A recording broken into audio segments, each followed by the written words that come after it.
नमस्कार दोस्तों, आप सब का एक नई वीडियो में हार्दिक स्वागत है। आज की वीडियो में हम देखेंगे प्रैक्टिस सेट नंबर 24 यानी 24 नंबर का प्रैक्टिस सेट है। इसमें भी टॉप 100 प्रश्न लिए गए हैं। मोस्ट इंपॉर्टेंट प्रश्नों को हम यहां पर सॉल्व करने वाले हैं यानी देखने वाले हैं। सभी की अगर पीडीएफ पाना चाहते हैं तो आप हमारे टेलीग्राम ग्रुप को ज्वाइन कर लीजिएगा। मंगल सिंह एकेडमी के नाम से टेलीग्राम ग्रुप का नाम है। आप सर्च करेंगे, आप वहाँ से ज्वाइंट हो जाएंगे, क्योंकि वहाँ पर बहुत सारे पीडीएफ शेयर किए जा चुके हैं और इम्पॉर्टेंट वीडियोस, इम्पॉर्टेंट क्वेश्चंस, बहुत सारा सब कुछ स्टडी मटेरियल वहाँ पर फ्री ऑफ कॉस्ट शेयर किया जाता है। चलिए वीडियो को स्टार्ट करते हैं। अगर उसका लिंक लेना है तो डिस्क्रिप्शन में लिंक दिया जाएगा, वरना आप जो है टेलीग्राम पर जाकर मंगल सिंह एकेडमी को सर्च करना, वो मिल जाएगा। ठीक है, देखिए पहला प्रश्न दिया गया, हड़प्पा स्थल किस नदी के किनारे स्थित है। तो आपको बताना है हड़प्पा स्थल जो है किस नदी के किनारे स्थित है। तो ये नदियाँ यहाँ पर 4 दी गई, इसमें से करेक्ट आंसर आपको बताना है। क्वेश्चन नंबर 1 का यहाँ पर करेक्ट आंसर बताएंगे। देखिए 1 का राइट आंसर हो जाएगा ऑप्शन सी। तो रावी नदी के किनारे हड़प्पा स्थल जो है स्थित है। अब देखिए घग्गर नदी के किनारे, यह भी इंपॉर्टेंट प्रश्न है। अब देखिए कालीबंगा नाम सुना होगा, कालीबंगन लिखा होता है, कालीबंगा भी लिखा मिल जाता है। ठीक है, तो कालीबंगन एक स्थल है। ठीक है, ये भी हमारा सिंधु घाटी सभ्यता का ही है। देखिए अब कालीबंगन लिखा हो चाहे कालीबंगा लिखा हो, ये घग्गर नदी के किनारे स्थित है, पूछा जाता है। ठीक है, तो कालीबंगन स्थान जो है, स्थल है, तो ये किस नदी के किनारे स्थित है। तो आप बताएंगे घग्गर नदी के किनारे स्थित है। ठीक है, इसी तरीके से भोगवा नदी के किनारे आप देखेंगे लोथल स्थल जो है कहाँ पर है। तो आप बताएंगे भगवा नदी के किनारे लोथल स्थल जो है स्थित है। ठीक है, और ध्यान रखिएगा हिंडन नदी के किनारे आलमगीर। ठीक है, इंपॉर्टेंट ये जो स्थान बता रहे हैं आलमगीर, ये सभी के सभी इंपॉर्टेंट आपके एग्जाम्स की दृष्टि से बहुत ही ज़्यादा इंपॉर्टेंट है। तो आलमगीर स्थल जो है कहाँ पर है, किस नदी के किनारे। तो आप बताएंगे हिंडन नदी के किनारे है। रावी नदी के किनारे हड़प्पा स्थल था। ठीक है, भोगवा नदी के किनारे लोथल किस नदी के किनारे स्थित था। तो बताएंगे भोगवा नदी के किनारे। इस तरह से महत्वपूर्ण थे। और ध्यान रखिएगा यहाँ पर जो हड़प्पा सभ्यता की खुदाई की गई थी वो किसके सहयोग से की गई थी। तो इसका इंपॉर्टेंट नाम आता है दयाराम साहनी। ठीक है, तो हड़प्पा स्थल की खुदाई जो है सन पूछेगा तो 1921 बताना है। किसके सहयोग से की गई थी। तो आप बताएंगे दयाराम साहनी। ठीक है, ये इंपॉर्टेंट नाम है, ध्यान रखिएगा, ये इंपॉर्टेंट आपको मिल सकता है। इस तरह से क्वेश्चन नंबर 1 में हमने कई सारे यहाँ पर प्रश्न पढ़े हैं। अगला प्रश्न देखेंगे, प्रश्न संख्या है 2। हड़प्पा सभ्यता को अन्य किस नाम से जाना जाता है। तो आपको बताना है, 4 ऑप्शन दिए गए, इसमें से करेक्ट आंसर, यानी हड़प्पा सभ्यता को किस अन्य नाम से जाना जाता है। क्वेश्चन नंबर 2 का राइट आंसर हो जाएगा ऑप्शन ए, सिंधु घाटी सभ्यता के नाम से जाना जाता है। तो हड़प्पा सभ्यता जो थी इसका दूसरा नाम है सिंधु घाटी सभ्यता। अगला प्रश्न देखेंगे, प्रश्न संख्या है 3। बुद्ध ने अपना पहला उपदेश कहाँ दिया। तो आपको बताना है बुद्ध ने अपना पहला उपदेश कहाँ दिया था। चारों स्थान महत्वपूर्ण हैं, चारों के बारे में हम जानकारी देंगे यहाँ पर। क्वेश्चन नंबर 3 का आप राइट आंसर बताएंगे। इसका राइट आंसर हो जाएगा ऑप्शन डी, सारनाथ में पहला अपना उपदेश दिया था। ठीक है, पहला उपदेश कहाँ दिया था। तो आप बताएंगे सारनाथ में। तो पहला उपदेश जो है धर्म चक्र प्रवर्तन के नाम से जाना जाता है। किसके नाम से। तो आप याद रखेंगे धर्म चक्र प्रवर्तन। ठीक है, प्रवर्तन के नाम से जाना जाता है। ये इंपॉर्टेंट शब्द था, इसीलिए हमने यहाँ पर लिखवा दिया है। अब ध्यान रखेंगे यहाँ पर जैसे कि कुशीनगर आता है, बोध गया है। तो बोध गया में ज्ञान की प्राप्ति हुई थी। क्या हुई थी। तो आप बताएंगे ज्ञान की प्राप्ति हुई थी। कहाँ पर ज्ञान की प्राप्ति हुई थी। तो आप बताएंगे बोध गया में। ठीक है, ज्ञान की प्राप्ति ठीक कहाँ पर हुई थी। तो आप बताएंगे बोध गया में। अब लुम्बिनी क्यों फेमस है, याद रखेंगे इनका जन्म हुआ था। जन्म कहाँ पर हुआ था। तो आप बताएंगे लुम्बिनी में। बचपन का नाम सिद्धार्थ नाम था। ठीक है, अब कुशीनगर में देखिए इनकी मृत्यु हुई थी, तो यानी निधन इनका हुआ था। निधन कहाँ पर हुआ था। तो आप बताएंगे निधन कहाँ हुआ था। तो आप बताएंगे कुशीनगर में। ठीक है, इसका दूसरा नाम जो पूछा जाता है महापरिनिर्वाण। ठीक है, ये शब्द याद रखिएगा, महापरिनिर्वाण इनका कहाँ हुआ था, यानी इनकी मृत्यु कहाँ हुई थी, ये पूछा गया। ये कुछ इंपॉर्टेंट इनके यहाँ पर टर्म थे जो कि हमने यहाँ पर बताया। अब देखिए अंतिम संस्कार इनका कहाँ हुआ था, ये भी आप जान लीजिए। जैसे रामभर स्तूप में इनका अंतिम संस्कार हुआ था। अंतिम संस्कार कहाँ। तो आप याद रखेंगे रामभर। ठीक है, स्तूप, रामभर स्तूप में इनका अंतिम संस्कार हुआ था। अंतिम संस्कार हुआ था। कहाँ पर? तो आप बताएंगे रामभर स्तूप। ठीक है, ये रखिएगा, ध्यान रखिएगा, इंपॉर्टेंट थे। अगला प्रश्न देखेंगे, प्रश्न संख्या है 4। विनय पिटक पुस्तक संबंधित है। तो विनय पिटक पुस्तक किससे संबंधित है आपको बताना है। क्वेश्चन नंबर 4 का आप यहाँ पर राइट आंसर आप बताएंगे। 4 का राइट आंसर हो जाएगा ऑप्शन सी, बौद्ध संघ के नियम से संबंधित है। विनय पिटक पुस्तक किससे संबंधित है? बौद्ध धर्म से संबंधित है। बौद्ध संघ के नियम जो भी हैं वो विनय पिटक पुस्तक में दिए गए हैं। अगला प्रश्न देखेंगे, प्रश्न संख्या 4। हिंद स्वराज पुस्तक के लेखक कौन हैं? तो आपको बताना है प्रश्न संख्या 5 का राइट आंसर। तो हिंद स्वराज पुस्तक के लेखक कौन हैं? ठीक है, क्वेश्चन नंबर 5 का यहाँ पर करेक्ट आंसर आप बताएंगे। इसका राइट आंसर हो जाएगा ऑप्शन बी, महात्मा गांधी। तो हिंद स्वराज पुस्तक के लेखक कौन हैं? तो आप बताएंगे महात्मा गांधी। अब देखिए, डॉक्टर APJ अब्दुल कलाम की भी एक पुस्तक रही है जो कि बहुत ही ज़्यादा इंपॉर्टेंट है, उसका भी नाम याद रखेंगे। तो याद रखिएगा, अग्नि की उड़ान। ठीक है, क्या नाम है उसका? अग्नि की उड़ान। ये किसकी पुस्तक है? तो आप बताएंगे डॉक्टर APJ अब्दुल कलाम जी की ये दी गई है। ठीक है, रसेल कार्सन इनकी भी एक पुस्तक है। ठीक है, अब ये कहाँ के रहने वाले थे? विदेशी थे। कहाँ के? तो आप बताएंगे अमेरिकी जैव वैज्ञानिक थे। ठीक है, इनकी पुस्तक का नाम है साइलेंट स्प्रिंग। ठीक है, इनकी पुस्तक का नाम क्या था? ये इंपॉर्टेंट पुस्तक है, साइलेंट स्प्रिंग। ये किसकी पुस्तक है? तो बताएंगे रसेल कार्सन की पुस्तक है। अब देखिए, मैथिली शरण गुप्त की अगर पूछ लेता है तो इनकी कई सारी पुस्तक हैं जो कि आपने बहुत सारी पढ़ रखी होंगी। भारती ये पुस्तक किसकी है? तो आप बताएंगे मैथिली शरण गुप्त की है। अगली है पंचवटी। क्या नाम है इसका? तो आप बताएंगे पंचवटी पुस्तक किसकी है? तब भी बताएंगे मैथिली शरण की है। देखिए, साकेत ये इंपॉर्टेंट पुस्तक हैं जो कि हम बता रहे हैं। यशोधरा, ठीक है, क्या नाम है? यशोधरा। ये किसके द्वारा सब लिखी गई हैं? तो आप बताएंगे मैथिली शरण गुप्त के द्वारा। तो एक बार रिवीजन कर लेते हैं। भारत भारती किसकी है? मैथिली शरण गुप्त की। पंचवटी या भी है साकेत, यशोधरा, ये सभी की सभी मैथिली शरण गुप्त की। इस तरह से हमने कुछ महत्वपूर्ण पुस्तकें यहाँ पर लिखवा दी हैं, ये भी महत्वपूर्ण थी। इस तरह से एक एक क्वेश्चन में कई सारे जब क्वेश्चन आप पढ़ेंगे बहुत ही जल्दी ज़्यादा से ज़्यादा स्टडी मटेरियल आप पाएंगे और ज़्यादा से ज़्यादा आप पढ़ सकेंगे। अगला प्रश्न देखेंगे, क्वेश्चन नंबर 6। भारत की सबसे लंबी नदी का नाम बताइए। तो आपको बताना है भारत की सबसे लंबी नदी कौन सी है। अब देखिए, यहाँ पर क्वेश्चन 6 जो है इंपॉर्टेंट है, इसमें सारी नदियों के बारे में थोड़ी थोड़ी जानकारी हम लेंगे। क्वेश्चन नंबर 6 का आप राइट आंसर बताएंगे।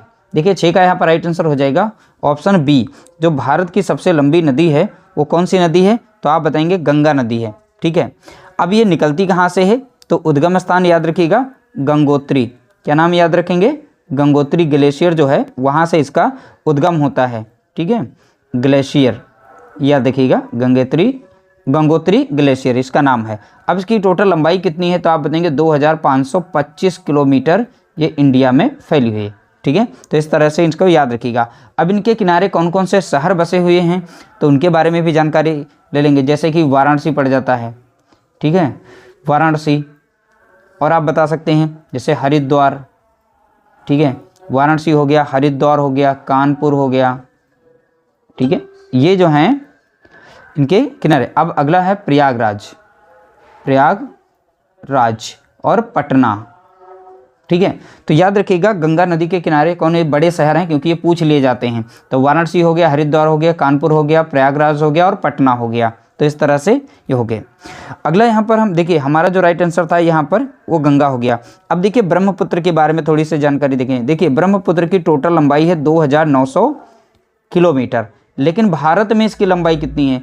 अब बात करेंगे भारत में लंबाई, तो भारत में लंबाई इसकी कितनी है? तो याद रखना है 916 किलोमीटर ये भारत में ब्रह्मपुत्र जो है फैली हुई है।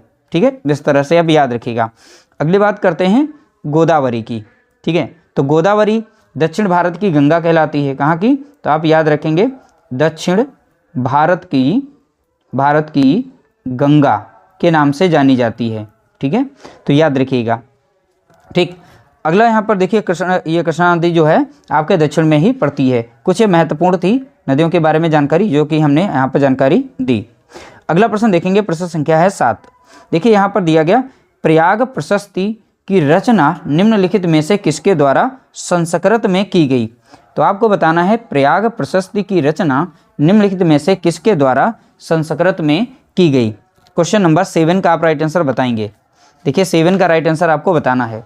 7 का यहाँ पर राइट आंसर हो जाएगा ऑप्शन सी हरिशेण। तो प्रयाग प्रशस्ति की रचना किसके द्वारा की गई है, तो आप बताएंगे हरिशेण के द्वारा की गई है। अब देखिए हरिशेण के, अब ये जो है गुप्त सम्राट समुद्रगुप्त के दरबारी कवि थे। किसके दरबारी कवि थे, तो समुद्रगुप्त के दरबारी कवि थे। ठीक है, अब देखिए भवभूति की एक रचना भी आप याद कर लीजिएगा, मालती माधव। ठीक है, ये इंपॉर्टेंट है, मालती माधव। ठीक है, मालती माधव रचना आप याद कर लीजिएगा, किसकी है, तो आप बताएंगे भवभूति की। अब मान लीजिए यहाँ पर महादेवी वर्मा की पूछ ले, महादेवी के द्वारा, तो याद रखिएगा इनकी रचनाएं कुछ हैं, जैसे निहार हो गया, ठीक है, रश्मि हो गई, नीरजा, ठीक है, और यामा, शांत गीत। ये इंपॉर्टेंट है, इन्हें बार बार पढ़ेंगे तो याद हो जाएंगी। ठीक है, कुछ इस तरीके से थोड़ी थोड़ी आप पढ़ते चलेंगे। और ये सभी के सभी काव्य संग्रह इनकी है, और ये सभी के सभी किसके द्वारा लिखी गई, तो आप बताएंगे महादेवी वर्मा के द्वारा यहाँ पर लिखी गई हैं। अब बात करें बाणभट्ट की इंपॉर्टेंट कुछ चीज़ें, जैसे हर्षचरित, ठीक है, कादंबरी, ये किसके द्वारा लिखी गई, तो आप बताएंगे बाणभट्ट के द्वारा। तो बाणभट्ट के द्वारा कौन कौन सी लिखी गई, तो हर्षचरित हो गया, कादंबरी हो गए। तो ये कुछ महत्वपूर्ण यहाँ पर रचनाएं थी जो कि हमने यहाँ पर शेयर की। अगला प्रश्न देखेंगे, प्रश्न संख्या है 8। दिल्ली का पहला सुल्तान कौन था। तो आपको बताना है दिल्ली का पहला सुल्तान कौन था। क्वेश्चन नंबर 8 का यहाँ पर राइट आंसर हो जाएगा। देखिए दिल्ली का पहला सुल्तान जो है यहाँ पर कुतुबुद्दीन ऐबक था। कौन था, तो आप बताएंगे कुतुबुद्दीन ऐबक, ये इंपॉर्टेंट था। ठीक है, अब यहाँ पर देखिए 1206 में दिल्ली सल्तनत की स्थापना की गई थी। तो किसके द्वारा यहाँ पर की गई थी, तो आप बताएंगे कुतुबुद्दीन ऐबक के द्वारा। ये पहला दिल्ली का सुल्तान भी था। तो याद रखिएगा 1206 में दिल्ली सल्तनत की यहाँ पर स्थापना की गई थी। ठीक है, अब कुतुबुद्दीन ऐबक ने गुलाम वंश की भी स्थापना की थी। किसकी की थी, गुलाम वंश, याद रखिएगा ये इंपॉर्टेंट है। गुलाम वंश की स्थापना किसके द्वारा की गई, तो आप बताएंगे स्थापना किसके द्वारा की गई, कुतुबुद्दीन ऐबक के द्वारा यहाँ पर स्थापना की गई। अब इनके कई नाम है कुतुबुद्दीन ऐबक के। एक और इम्पॉर्टेंट नाम है कुरान खान, याद रखिएगा कुरान खान। ये पूछा जा सकता है कुरान खान के नाम से कौन प्रसिद्ध थे। ठीक, किसे कहा जाता था, याद रखेंगे कुतुबुद्दीन ऐबक को कहा जाता था। दिल्ली में स्थित एक कुतुब मीनार है। तो कुतुब मीनार की स्टार्टिंग जो की थी, ठीक है, कुतुब मीनार की जो स्टार्टिंग की गई थी वो कुतुबुद्दीन ऐबक के द्वारा की गई थी। और इसकी एंडिंग यानी कि उसे पूरा काम किसने करवाया था, इल्तुतमिश ने करवाया था। किसने, इल्तुतमिश ने कुतुब मीनार का कार्य पूरा करवाया था। ठीक है, कौन, इल्तुतमिश। ये इंपॉर्टेंट है। तो कुछ ये जानकारी थी जो कि आपके साथ हमने यहाँ पर शेयर की। अगला प्रश्न देखेंगे, प्रश्न संख्या है 9। अलीगढ़ मुस्लिम विश्वविद्यालय की स्थापना किस वर्ष हुई। तो आपको बताना है अलीगढ़ मुस्लिम विश्वविद्यालय की स्थापना किस वर्ष हुई, वर्ष आपको बताना है। ठीक है, क्वेश्चन नंबर 9 का आप करेक्ट आंसर यहाँ पर बताएंगे। 9 का राइट आंसर क्या हो जाएगा, ठीक है, क्वेश्चन नंबर 9 का राइट आंसर क्या हो जाएगा, ऑप्शन डी हो जाएगा। देखिए अलीगढ़ मुस्लिम विश्वविद्यालय की स्थापना जो है किस वर्ष की गई, तो आप बताएंगे 1920 में की गई थी। कब की गई थी, तो आप बताएंगे 1920 में। अब चलिए कुछ इंपॉर्टेंट डेटें यहाँ पर लिखी गई, इनके बारे में भी जानकारी ले लेते हैं। जैसे 1922, ये इंपॉर्टेंट है, गोरखपुर में, ठीक है, तो गोरखपुर में एक घटना हुई थी चौरी चौरा। ठीक है, तो चौरी चौरा की घटना कब हुई थी, तो आप बताएंगे 1922 में। यहाँ पर एक पुलिस स्टेशन को जला दिया गया था, उसमें 22 पुलिसकर्मी जो हैं जल गए थे, यानी जलकर मर गए थे। ठीक है, तो यहाँ पर ये जो घटना है इंपॉर्टेंट है। चौरी चौरा की घटना कब हुई, तो आप बताएंगे 1922 में हुई थी। कहाँ पर हुई थी, तो आप बताएंगे गोरखपुर में हुई थी। कितने पुलिसकर्मी मरे थे उसमें, तो आप बताएंगे 22 पुलिसकर्मी। ठीक है, इस तरीके से याद रखिएगा। अगली यहाँ पर डेट जो दी गई है 1925 है। लखनऊ के पास में काकोरी स्टेशन में काकोरी कांड घटना हुई थी। काकोरी स्टेशन पर जो है काकोरी कांड घटना कब हुई, तो आप बताएंगे काकोरी कांड घटना कब हुई, 1925 में हुई थी। ये इंपॉर्टेंट डेट थी यहाँ पर, ठीक है, ध्यान रखिएगा। 1919 में यहाँ पर जलियांवाला बाग हत्याकांड की घटना कब हुई थी, जलियांवाला बाग हत्याकांड, ठीक है, हत्याकांड, ये घटना कब हुई, तो आप बताएंगे 1919 में हुई थी। कहाँ पर, अमृतसर में यह घटना घटित हुई थी। क्योंकि ये इंपॉर्टेंट कुछ डेटें थी, ठीक है, ध्यान रखिएगा, ये सभी के सभी प्रश्न इंपॉर्टेंट हैं। अगला प्रश्न देखेंगे, प्रश्न संख्या है 10। काकोरी रेलगाड़ी लूटपाट की कल्पना राम प्रसाद बिस्मिल और ने की थी, यानी दो लोगों ने मिल करके प्लान बनाया था। एक थे राम प्रसाद बिस्मिल और दूसरे कौन थे, ये इंपॉर्टेंट प्रश्न है। तो देखिए काकोरी रेलगाड़ी लूटपाट, वही काकोरी कांड, ध्यान रखिएगा, 1925, ठीक है। अब देखिए यहाँ पर क्वेश्चन नंबर 10 का आपको राइट आंसर बताना है। देखिए 10 का यहाँ पर राइट आंसर हो जाएगा ऑप्शन ए, अशफाक उल्लाह खां।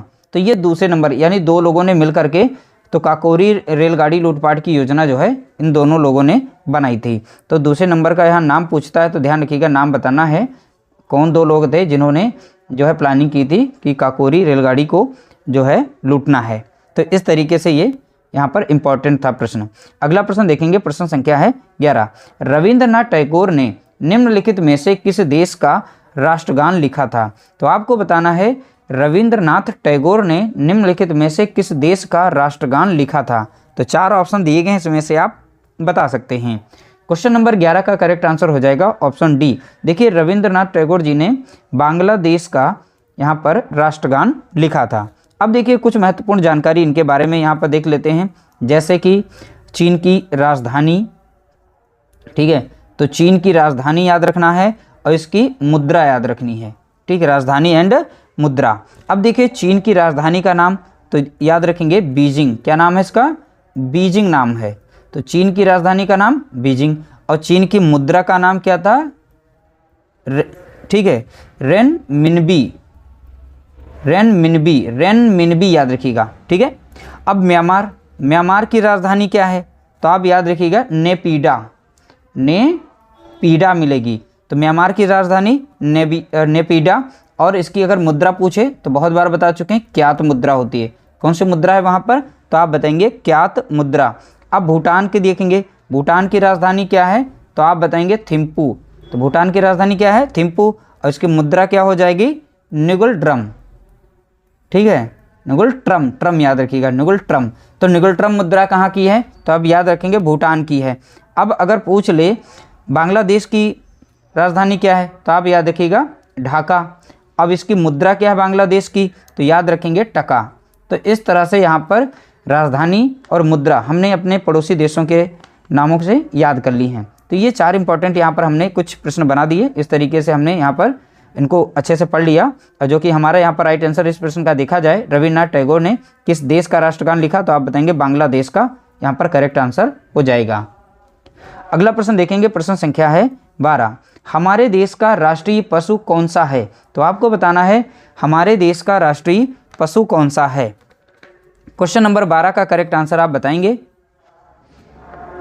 ठीक है। देखिए क्वेश्चन नंबर 12 का राइट आंसर हो जाएगा ऑप्शन ए, बाघ, जिसे हम कहते हैं रॉयल बंगाल टाइगर, ठीक है, जिसे हम किस नाम से जानते हैं, तो आप बताएंगे रॉयल बंगाल टाइगर। तो ये हमारे देश का राष्ट्रीय पशु है, ठीक है, पशु याद रखिएगा।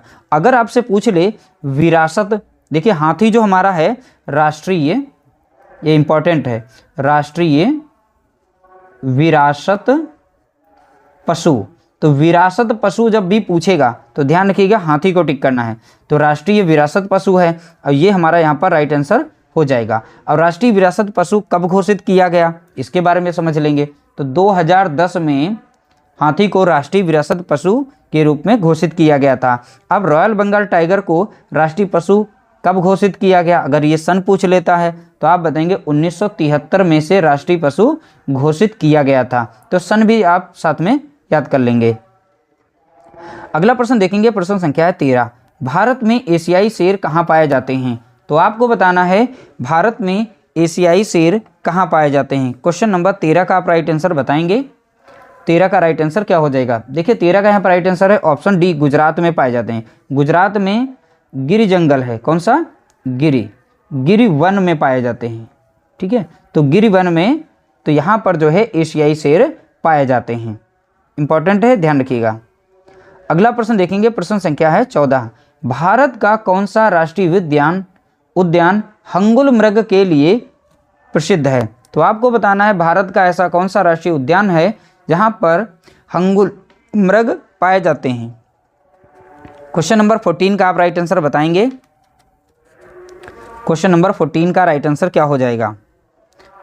14 का राइट आंसर हो जाएगा ऑप्शन सी, दाचीग्राम। तो दाचीग्राम राष्ट्रीय उद्यान जो है ये हंगुल मृग के लिए प्रसिद्ध है। किसके लिए?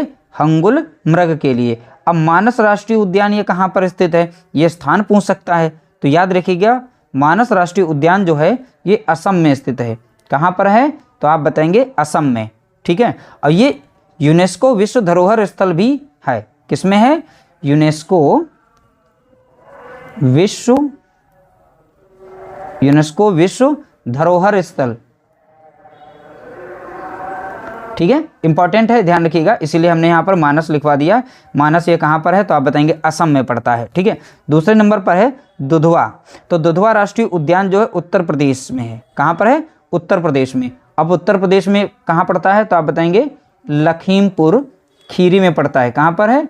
लखीमपुर खीरी में पड़ता है। ठीक है, अब देखिए दुधवा राष्ट्रीय उद्यान की स्थापना जो है 1977 में की गई थी। स्थापना कब की गई? तो आप बताएंगे 1977 में। अब देखिए टाइगर रिजर्व भी इसे घोषित किया गया था 1987 में। टाइगर रिजर्व घोषित किया गया था। ठीक है, टाइगर रिजर्व घोषित किया गया था। ये इंपॉर्टेंट है, ध्यान रखिएगा, ये उत्तर प्रदेश के जो भी यहाँ पर क्वेश्चंस बन रहे हैं। अगला है यहाँ पर इंद्रावती राष्ट्रीय उद्यान। इंद्रावती ये कहाँ पड़ता है? तो आप बताएंगे छत्तीसगढ़ में पड़ता है। कहाँ पर? छत्तीसगढ़ में। तो छत्तीसगढ़ में किस जिले में पड़ता है? तो आप याद रखिएगा बीजापुर। छत्तीसगढ़ में बीजापुर जिले में पड़ता है। यहाँ दुर्लभ जंगली भैंसों के लिए जाना जाता है। तो यहाँ पर क्या याद रखेंगे? जंगली भैंसों के लिए फेमस है। जंगली भैंसों के लिए फेमस है। अगला प्रश्न देखेंगे, प्रश्न संख्या है 15। उत्तर प्रदेश में तेल शोधक कारखाना है। तो 15 का राइट आंसर आप बताएंगे। उत्तर प्रदेश में तेल शोधक कारखाना कहाँ पर है? तो क्वेश्चन नंबर 15 का करेक्ट आंसर बताएंगे। देखिए 15 का राइट आंसर हो जाएगा ऑप्शन बी, मथुरा में है। ठीक है, तो उत्तर प्रदेश में तेल शोधक कारखाना कहाँ पर है? तो आप बताएंगे मथुरा में। अब देखिए लखनऊ की कुछ महत्वपूर्ण चीज़ों के बारे में हम समझ लेंगे। जैसे कि यहाँ पर पड़ता है एक बड़ा इमामबाड़ा। इंपॉर्टेंट है, ध्यान रखिएगा, पूछा जा सकता है। इमामबाड़ा, तो बड़ा इमामबाड़ा हो गया। ठीक है, अब बड़ा इमामबाड़े को दूसरे नाम से जाना जाता है भूल भुलैया के नाम से। तो भूल भुलैया कहाँ पर है? तो याद रखिएगा, तो बताना है आपको कहाँ है? लखनऊ में है। ठीक है, एक प्रश्न पूछा जा सकता है रूमी दरवाज़ा। कौन सा? रूमी दरवाज़ा। तो ये कहाँ पर पड़ता है? तो आप बताएंगे लखनऊ में। ब्रिटिश रेजिडेंसी ये भी पड़ता है आपके लखनऊ में पड़ता है। ठीक है, जनेश्वर मिश्र पार्क हो गया, अंबेडकर पार्क हो गया, ये सभी लखनऊ में पड़ते हैं। अब मथुरा की कुछ इंपॉर्टेंट चीज़ें समझेंगे। अब देखिए द्वारका मंदिर जो है, द्वारिका, ठीक है, द्वारिकाधीश मंदिर, याद रखिएगा द्वारिकाधीश मंदिर जो है यहाँ का फेमस है। तो ये इंपॉर्टेंट है, तो पूछा जा सकता है। एक प्रश्न पूछा जा सकता है बांके बिहारी मंदिर। बांके बिहारी मंदिर। ठीक है, तो बांके बिहारी मंदिर कहाँ है? अब प्रेम मंदिर अगर पूछ लेता है, कौन सा? प्रेम मंदिर पूछ ले। ठीक है, राधा रानी मंदिर पूछ ले, कौन सा? राधा रानी मंदिर अगर पूछ ले, तब भी आप लोगों को बताना है कहाँ पढ़ते हैं? सबके सब मथुरा में पढ़ते हैं। कहाँ पढ़ेंगे? तो आप याद रखेंगे मथुरा में। आगरा की महत्वपूर्ण चीज़ें आप समझ लेंगे यहाँ पर। जैसे आगरा में क्या है? तो आपको पता है ताजमहल है, सभी लोग जानते हैं। ठीक है, तो इस तरीके से याद रखिए। बटेश्वर मेला कहाँ लगता है?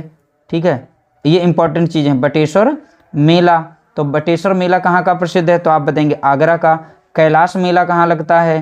तो कैलाश मेला भी बताएंगे आप कहाँ लगता है? तो आप बताएंगे आगरा में। तो ये कुछ महत्वपूर्ण चीज़ें थी यहाँ पर हमने देखी। अब बुलंदशहर की कुछ महत्वपूर्ण चीज़ें भी देख लेंगे। देखिए बुलंदशहर की चीज़, खुर्जा याद रखिएगा, खुर्जा बहुत ही ज़्यादा फेमस है। खुर्जा पॉटरी के लिए फेमस, पॉटरी यानी मिट्टी के बर्तन, मिट्टी के खिलौने, ये सारी चीज़ें बनाई जाती हैं। तो हो गया खुर्जा जो स्थान है बुलंदशहर का, ये फेमस है। किस लिए फेमस है? तो आप बताएंगे पॉटरी के लिए, पॉटरी यानी मिट्टी के बर्तन। और बुलंदशहर एक और चीज़ के लिए फेमस है, याद रखिएगा, नरौरा परमाणु ऊर्जा केंद्र के लिए फेमस है। अगर ये पूछ लेता है उत्तर प्रदेश में या भारत में नरौरा परमाणु ऊर्जा केंद्र कहाँ पर स्थित है, तो अब याद रखना है ऊर्जा केंद्र कहाँ पर है, तो आप बताएंगे उत्तर प्रदेश के बुलंदशहर में स्थित है। तो परमाणु ऊर्जा केंद्र कहाँ पर स्थित है, तो आप बताएंगे बुलंदशहर में। अगला प्रश्न देखेंगे, प्रश्न संख्या है 16। देश में सर्वाधिक वन क्षेत्र किस राज्य में है? तो आपको बताना है देश में सर्वाधिक वन क्षेत्र किस राज्य में है। क्वेश्चन नंबर 16 का करेक्ट आंसर आप बताएंगे। 16 का राइट आंसर हो जाएगा ऑप्शन ए, मध्य प्रदेश में सर्वाधिक वन क्षेत्र हैं। सर्वाधिक वन क्षेत्र की बात करेगा तो कहाँ पर टिक करेंगे, तो आप बताएंगे मध्य प्रदेश में। अगला प्रश्न देखेंगे, प्रश्न संख्या है 17। जो जिला दर्रा किस राज्य में स्थित है? तो आपको बताना है जो जिला दर्रा किस राज्य में स्थित है। क्वेश्चन नंबर 17 का राइट आंसर आप बताएंगे। ठीक है, 17 का राइट आंसर क्या हो जाएगा? देखिए इसका राइट आंसर हो जाएगा ऑप्शन बी, जम्मू कश्मीर में है। तो जो जिला दर्रा कहाँ पर है, तो आप बताएंगे जम्मू कश्मीर में। तो जम्मू कश्मीर का कुछ और महत्वपूर्ण जो दर्रे हैं उनको भी हम यहाँ पर समझ लेते हैं। जैसे कि पड़ता है बनिहाल दर्रा, कौन सा? बनिहाल दर्रा, याद रखिएगा। अब बनिहाल दर्रे में ही जवाहर सुरंग बनी है। कहाँ पर बनी है? जवाहर सुरंग। ठीक है, इंपॉर्टेंट चीज़ है, याद रखिएगा। अब देखिए सिक्किम में कौन सा दर्रा है? अगर आपसे पूछे सिक्किम में दर्रा कौन सा है, तो आप बताएंगे नाथुला दर्रा है। कौन सा है? नाथुला दर्रा, याद रखिएगा। किस राज्य में है, तो आप बताएंगे सिक्किम में है।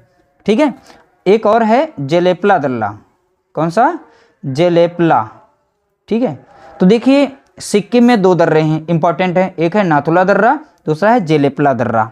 ये इंपॉर्टेंट थे, हमने यहाँ पर लिखवा दिया। अब उत्तराखंड में अगर पूछ ले तो याद रखना है लिपुलेख दर्रा। कौन सा? लिपुलेख दर्रा जो है ये कहाँ पर है, तो आप बताएंगे उत्तराखंड में।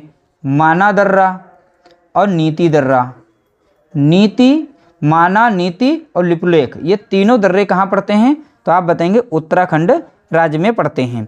अगर पूछ ले हिमाचल प्रदेश के महत्वपूर्ण, तो इसे कहते हैं बारालाचा। बारालाचा ऐसे लिखते हैं, बारालाचा। ठीक है, तो बारालाचा जो दर्रा है ये कहाँ पड़ता है, तो आप बताएंगे हिमाचल प्रदेश में। एक पड़ता है रोहतांग दर्रा, रोहतांग दर्रा। तो रोहतांग अब बारालाचा, ये दोनों के दोनों पड़ते हैं हिमाचल प्रदेश में। इस तरह से महत्वपूर्ण ये दर्रे थे, इनके बारे में हमने यहाँ पर जानकारी साझा की। अब देखिए जो जिला दर्रा पूछा गया था इसका करेक्ट आंसर था जम्मू कश्मीर। अगला प्रश्न देखेंगे, प्रश्न संख्या है 18। भूमध्य रेखा, कर्क रेखा और मकर रेखा तीनों निम्न में से किसी एक महाद्वीप से गुजरते हैं। ठीक है, महादेव नहीं है, यहाँ महाद्वीप है। तो किस महाद्वीप से तीनों की तीनों रेखाएं गुजरती हैं? भूमध्य रेखा, कर्क रेखा, मकर रेखा, ये तीनों रेखाएं, ऐसा कौन सा इसमें से महाद्वीप है जिसमें से तीनों की तीनों रेखाएं गुजरती हैं? ठीक है, ये इंपॉर्टेंट प्रश्न है इसलिए यहाँ पर लिया गया। प्रश्न संख्या 18। 18 का यहाँ पर राइट आंसर आपको बताना है। देखिए 18 का राइट आंसर हो जाएगा ऑप्शन बी, अफ्रीका। तो अफ्रीका एक ऐसा महाद्वीप है जहाँ से भूमध्य रेखा, कर्क रेखा, मकर रेखा, ये तीनों की तीनों रेखाएं गुजरती हैं। अगला प्रश्न देखेंगे, प्रश्न संख्या है 19। ऐसे दो ग्रहों के नाम बताइए जिनके कोई भी उपग्रह नहीं है। तो हमें बताना है ऐसे दो ग्रहों के नाम जिनके कोई भी उपग्रह नहीं है, इसलिए यह प्रश्न जो है इंपॉर्टेंट बन जाता है। ठीक है, तो देखिए प्रश्न संख्या है 19। 19 का राइट आंसर हो जाएगा ऑप्शन बी, बुध और शुक्र। देखिए जो हमारा सन है, सन के पड़ोस में पड़ता है बुध, फिर सेकंड पे पड़ता है शुक्र। तो पहला हो गया बुध, तो बुध का भी कोई भी उपग्रह नहीं है। और दूसरे नंबर पे आएगा कौन सा? शुक्र। तो शुक्र का भी कोई उपग्रह नहीं है। तो सूर्य के जो सबसे पास वाले दो यहाँ पर ग्रह दिए गए हैं, इनके कोई भी उपग्रह नहीं है। ठीक है, तो ध्यान रखिएगा, यहाँ पर इसका राइट आंसर हो जाएगा। अब यहाँ से इंपॉर्टेंट हमारे सौरमंडल से जो प्रश्न बन जाते हैं इन ग्रहों से संबंधित, जैसे सबसे बड़ा ग्रह कौन सा है, अगर बात करेगा सबसे बड़ा ग्रह, ठीक है, सबसे बड़ा ग्रह अगर पूछेगा तो बृहस्पति को बताना है। किसे बताना है? तो आप बताएंगे बृहस्पति ग्रह को बताएंगे। अगर पूछ ले सबसे छोटा ग्रह, कौन सा? सबसे छोटा ग्रह पूछ ले अगर आपसे, सबसे छोटा ग्रह, ठीक है, तो याद रखना है बुध। तो बुध ग्रह हमारे सौरमंडल का सबसे छोटा ग्रह है। सबसे गर्म ग्रह पूछ ले, ठीक है, अगर सबसे गर्म ग्रह पूछ ले, सबसे गर्म ग्रह, तो याद रखना है शुक्र को बताना है। किसे बताना है? शुक्र को। अगर पूछ ले लाल ग्रह किसे कहते हैं, लाल ग्रह किसे कहा जाता है, तो अब याद रखिएगा मंगल ग्रह को कहा जाता है। नीला ग्रह किसे कहा जाता है, तो अब याद रखिएगा पृथ्वी को कहा जाता है। तो पृथ्वी को नीला ग्रह कहा जाता है। इस तरह से कुछ हमने महत्वपूर्ण इसमें हमने ये पॉइंट शेयर किए। अगला प्रश्न देखेंगे, प्रश्न संख्या है 20। अटल भूजल योजना किस वर्ष प्रारंभ की गई? अब योजनाएं भी आएंगी, तो कुछ महत्वपूर्ण योजनाएं हम यहाँ पर शेयर कर रहे हैं। अटल भूजल योजना किस वर्ष प्रारंभ की गई? क्वेश्चन नंबर 20 का आप राइट आंसर बताएंगे। देखिए 20 का यहाँ पर राइट आंसर आपको बताना है, तो 20 का राइट आंसर हो जाएगा ऑप्शन ए 2019 में। तो अटल भूजल योजना कब प्रारंभ की गई? तो आप बताएंगे 2019 में की गई थी। कब की गई? 2019 में की गई। अब देखिए 2018 की कुछ महत्वपूर्ण हम बता देते हैं, जैसे वन धन, कौन सी याद रखेंगे? वन धन योजना, ये याद रखना है कब की है, किस सन में यहाँ प्रारंभ हुई थी, तो आप बताएंगे 2018 में। अगर ये पूछ लेता है समग्र, देखिए हर एक प्रैक्टिस सेट में कुछ योजनाएं देंगे, इस तरह से धीरे धीरे हम कवर कर देंगे, ठीक है। तो यहाँ पर देखेंगे समग्र शिक्षा अभियान योजना जो थी ये कब चालू हुई थी, तो आप बताएंगे 2018 में। तो एक हो गई वन धन योजना 2018 की, एक हो गई समग्र शिक्षा अभियान, ठीक है। अब 2015 की कुछ महत्वपूर्ण, जैसे प्रधानमंत्री मुद्रा योजना, ठीक है, याद रखना है। अगला है यहाँ पर डिजिटल, कौन सी है? डिजिटल इंडिया मिशन जो है प्रारंभ किया गया था। कब प्रारंभ किया गया? डिजिटल इंडिया मिशन, ये भी 2015 में प्रारंभ किया गया। लेटेस्ट 2025 की हम याद रखेंगे पार्थ, ठीक है, पार्थ योजना 2025 में प्रारंभ की गई। कहाँ प्रारंभ की गई? याद रखिएगा मध्य प्रदेश में प्रारंभ की गई। एक और योजना महत्वपूर्ण है 2025 की, मुख्यमंत्री सेहत योजना। कौन सी है? मुख्यमंत्री सेहत योजना, इसका नाम याद रखना है। ये कहाँ पर स्टार्ट की गई है? तो याद रखना है पंजाब में। कहाँ पर स्टार्ट की गई? तो आप बताएंगे पंजाब में। अगला प्रश्न देखेंगे, प्रश्न संख्या है 21। देखिए लोकटक झील किस राज्य में स्थित है? तो आपको बताना है लोकटक झील किस राज्य में स्थित है। 21 का आप करेक्ट आंसर बताएंगे। देखिए 21 का यहाँ पर राइट आंसर हो जाएगा ऑप्शन बी। देखो लोकटक झील कहाँ पर है? तो आप बताएंगे मणिपुर में। कहाँ पर है लोकटक झील? तो आप बताएंगे मणिपुर में। इंपॉर्टेंट था। अब देखिए आंध्र प्रदेश की इंपॉर्टेंट झील का नाम देखेंगे।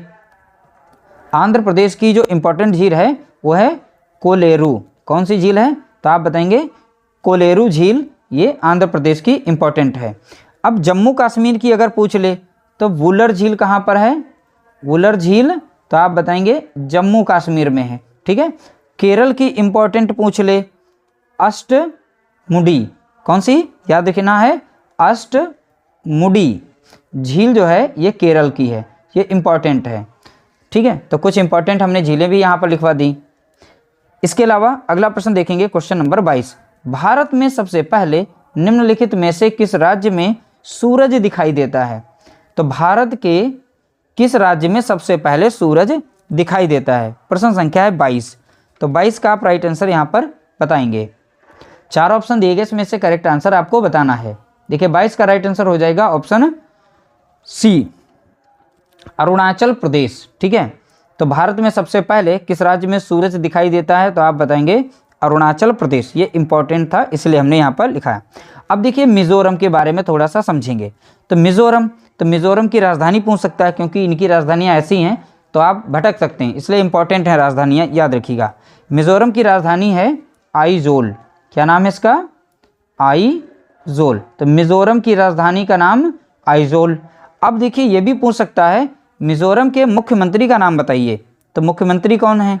लाल दुहोमा। याद रखना है मुख्यमंत्री का, प्रेजेंट टाइम के मुख्यमंत्री जो हैं यहाँ पर है लाल दुहोमा। ठीक है, याद रखना है इनका नाम। ये कहाँ के मुख्यमंत्री हैं लाल दुहोमा? तो आप बताएंगे मिजोरम के। अगर असम के बारे में थोड़ी सी जानकारी देखें, असम की राजधानी का नाम क्या है? तो आप बताएंगे दिसपुर। असम की राजधानी का नाम क्या है? तो आप बताएंगे दिसपुर। अब देखिए यहाँ के भी पूछ सकता है मुख्यमंत्री का नाम, तो याद रखना है हेमंत नाम है। क्या नाम है? हेमंत बिस्वा शर्मा। ठीक है, ये इनका नाम है, हेमंत बिस्वा शर्मा। ये कहाँ के मुख्यमंत्री हैं? तो आप बताएंगे असम के।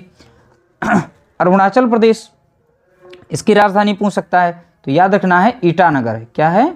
ईटानगर। अरुणाचल प्रदेश की राजधानी का नाम, तो आप बताएंगे ईटानगर। अब यहाँ के मुख्यमंत्री कौन हैं? तो आप याद रखेंगे पेमा खांडू। क्या नाम है इनका? पेमा खांडू। ठीक है, इंपॉर्टेंट है ये नाम। अगला प्रश्न पूछ सकता है नागालैंड की राजधानी का नाम बताइए। देखिए इनकी नागालैंड की राजधानी का नाम है कोहिमा। क्या नाम है? तो आप बताएंगे कोहिमा नाम है। ठीक है, अब यहाँ के मुख्यमंत्री का नाम बताना है, तो नाम है नेफ्यू रियो। ये कहाँ के मुख्यमंत्री हैं? तो आप बताएंगे नागालैंड के हैं। तो याद रखना है मिजोरम की राजधानी का नाम आइजोल, मुख्यमंत्री का नाम क्या है? लाल दुहोमा। असम की राजधानी का नाम है दिसपुर और मुख्यमंत्री का नाम क्या है? हेमंत बिस्वा शर्मा। अरुणाचल प्रदेश की राजधानी का नाम ईटानगर, मुख्यमंत्री पेमा खांडू। नागालैंड की राजधानी का नाम कोहिमा, मुख्यमंत्री का नाम नेफ्यू रियो। अगला प्रश्न देखेंगे, क्वेश्चन नंबर 23। क्षेत्रफल की दृष्टि से भारत का विश्व में देशों में कौन सा स्थान है? तो देखिए क्षेत्रफल की दृष्टि से भारत का विश्व के देशों में स्थान बताना है। तो विश्व के देशों में भारत का स्थान बहुत ही ज़्यादा इंपॉर्टेंट है। अब देखिए पहले नंबर पर कौन सा देश आता है, दूसरे पर कौन से आता है, तो इस तरह से कुछ इंपॉर्टेंट है, वो भी हम लिखवा देंगे साथ में, ताकि आपका प्रश्न किसी भी तरीके से ना छूटे, आप अच्छे से समझ पाएँ और अटेंड कर पाएँ प्रश्न को। देखिए भारत का जो विश्व के, अब देखिए क्षेत्रफल की दृष्टि से देखा जाए तो भारत का विश्व के देशों में स्थान जो है याद रखिएगा 7वां है। भारत जो है 7वें नंबर पर है क्षेत्रफल की दृष्टि से। ठीक है, पहले नंबर पे कौन सा आता है? तो फर्स्ट नंबर पे याद रखिएगा, नाम से लिख देते हैं, तो रूस है। कौन सा है पहले नंबर पर? रूस। दूसरे नंबर पे जो आता है वो है कनाडा। कौन सा है? तो आप बताएंगे कनाडा है। तीसरे नंबर पर क्षेत्रफल की दृष्टि से जो आता है वो है चीन। चौथे नंबर पर क्षेत्रफल की दृष्टि से तो याद रखेंगे संयुक्त राज्य अमेरिका आता है। कौन सा आता है? संयुक्त राज्य अमेरिका, याद रखना है। अब देखिए 5वें नंबर पे आता है ब्राज़ील। कौन सा आता देश है? तो आप बताएंगे ब्राज़ील। 6ठे नंबर पे आता है ऑस्ट्रेलिया। कौन सा आता है? ऑस्ट्रेलिया, ये 6ठे नंबर पर है। अब देखिए जो 7वें नंबर पे आता है वो है भारत। अब देखिए प्रश्न कहीं से भी बन सकता है, अब कहीं से प्रश्न बनेगा आप उसे बहुत ही आसानी से अटेंड कर पाएंगे। अब क्षेत्रफल की दृष्टि से विश्व का सबसे बड़ा देश कौन सा है? तो रूस बताएंगे। दूसरे नंबर पर कौन सा है? कनाडा बता देंगे। तीसरे पे कौन सा है? चीन। चौथे पर, 5वें पर, इस तरीके सभी को याद कर लेना है। भारत से बड़ा ऑस्ट्रेलिया देश है। ठीक है, याद रखना है ऑस्ट्रेलिया। अगला प्रश्न देखेंगे, प्रश्न संख्या है यहाँ पर 24। पीर पंजाल श्रेणी पाई जाती है। तो आपको बताना है पीर पंजाल श्रेणी कहाँ पाई जाती है। तो 4 ऑप्शन दिए गए, इसमें से करेक्ट आंसर बताएंगे। 24 का करेक्ट आंसर यहाँ पर हो जाएगा ऑप्शन बी, जम्मू कश्मीर में पीर पंजाल श्रेणी पाई जाती हैं। कहाँ पर? जम्मू कश्मीर में। अगला प्रश्न देखेंगे, प्रश्न संख्या है 25। भारत का प्राचीनतम पर्वत कौन सा है? तो आपको बताना है भारत का प्राचीनतम पर्वत, ठीक है, सबसे प्राचीनतम यानी सबसे पुराना पर्वत कौन सा है। तो 25 नंबर का प्रश्न, इसका करेक्ट आंसर आप बताएंगे। इसका राइट आंसर है अरावली। ठीक है, अब अरावली और इन सभी से इंपॉर्टेंट प्रश्न बन सकते हैं, वो भी हम देख लेते हैं। देखिए नीलगिरी, अब नीलगिरी से प्रश्न कैसे बन सकते? देखिए ये दक्षिण की पहाड़ी है, लेकिन यहाँ से प्रश्न कैसे बनेगा? नीलगिरी पहाड़ी की सबसे ऊंची चोटी का नाम बताइए। सबसे ऊंची चोटी का नाम। ठीक है, तो चोटी यानी बतानी है, तो सबसे ऊंची चोटी का नाम क्या है, तो आप बताएंगे डोडा बेटा। क्या नाम है, डोडा बेटा। ठीक है, ये इंपॉर्टेंट है, ध्यान रखिएगा, पूछा जा सकता है। तो डोडा बेटा ये चोटी जो है ये किस पहाड़ी की है, तो आप बताएंगे नीलगिरी पहाड़ी की है। ठीक है, इस तरीके से पूछा जा सकता है। अरावली की पूछ सकता है, तो अरावली की सबसे ऊंची चोटी का नाम क्या है, तो आप बताएंगे गुरु शिखर। क्या बताएंगे नाम, तो आप बताएंगे गुरु शिखर। तो गुरु शिखर सबसे ऊंची चोटी है, किसकी है, तो आप बताएंगे अरावली की है। हिमालय की अगर पूछ ले, चलिए हिमालय की अगर पूछेगा तो आप याद रखेंगे माउंट एवरेस्ट है। कौन सी है, माउंट एवरेस्ट। ठीक है, अब माउंट एवरेस्ट ये पड़ती कहाँ है, तो आप बताएंगे नेपाल में पड़ती है। कहाँ पर पड़ती है, तो आप बताएंगे नेपाल में। तो माउंट एवरेस्ट को सागर माथा, नेपाली लोग क्या कहते हैं इसे, सागर माथा के नाम से भी जानते हैं, सागर माथा के नाम से। ठीक है, सागर माथा के नाम से किसे जाना जाता है, तो आप बताएंगे माउंट एवरेस्ट को जाना जाता है। अब देखिए विंध्याचल पहाड़ियों, अब इसमें अगर पूछ सकता है सबसे ऊंची चोटी का नाम, तो देखिए इसके कई नाम हैं, तो थोड़ा सा हम लिखवा देते हैं ताकि याद रखना है। सद्भावना, याद रखना सद्भावना शिखर, तो ये किसका नाम है, तो याद रखना विंध्याचल पर्वत की सबसे ऊंची जो चोटी उसका नाम। इसको अन्य नाम से भी जाना जाता है, कलुमार चोटी। क्या नाम है, कलुमार चोटी। ये इंपॉर्टेंट है इसीलिए हम लिखा रहे हैं। अगला यहाँ पर आ गया कलुम्बे चोटी। ठीक है, तो यहाँ पर एक बार पढ़ लेते हैं। देखिए विंध्याचल की यहाँ पर ये चोटियों के नाम याद रखना है, किससे संबंधित है, तो विंध्याचल पहाड़ियों से संबंधित हैं। अरावली की गुरु शिखर है, नीलगिरी की डोडा बेटा है, हिमालय की माउंट एवरेस्ट है सबसे ऊंची चोटी, और इसको हम सागर माथा के नाम से भी जानते हैं। अब यहाँ भारत की प्राचीनतम पूछी थी, प्राचीनतम पर्वत कौन सा है, तो आप बताएंगे अरावली सबसे प्राचीनतम पर्वत है यहाँ पर। अगला प्रश्न देखेंगे, प्रश्न संख्या है 26। किस नदी पर विश्व का सबसे बड़ा नदी द्वीप है, 26, प्रश्न संख्या 26 का राइट आंसर आप बताएंगे। देखिए 26 का राइट आंसर आपको बताना है, 26 का राइट आंसर हो जाएगा ऑप्शन सी हो जाएगा। ठीक है, अब देखिए नदी द्वीप, तो माजुली नदी द्वीप जो बना हुआ है वो कहाँ पर बना है, ब्रह्मपुत्र नदी पर बना है। तो विश्व, देखिए किस नदी पर विश्व का सबसे बड़ा नदी द्वीप है, तो बताएंगे किस नदी पर है, तो आप बताएंगे ब्रह्मपुत्र पर।